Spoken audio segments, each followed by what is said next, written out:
রাজধানীর শাহজালাল আন্তর্জাতিক বিমানবন্দরে ৩ কিলোমিটার এলাকার মধ্যে হর্ন বাজালে ৫০০ টাকা জরিমানা করা হবে। কারণ এ এলাকাকে নীরব এলাকা ঘোষণা করা হয়েছে।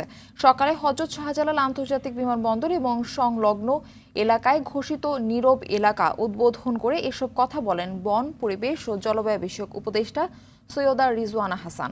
নীরব এলাকা বাস্তবায়নে আইনের কঠোর প্রয়োগে ম্যাজিস্ট্রেটরা কাজ করবেন বলেও জানান রিজওয়ানা।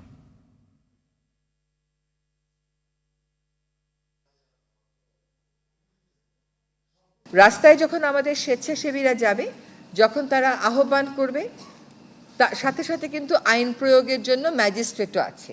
আমাদের বিমানবন্দরের ভিতরে আমাদের সিভিল এভিয়েশনের নিজস্ব ম্যাজিস্ট্রেট আছে, একদিকে আমাদের উত্তর সিটি কর্পোরেশনের ম্যাজিস্ট্রেট আছে, আরেকদিকে আমাদের ট্রাফিকের ম্যাজিস্ট্রেট আছে।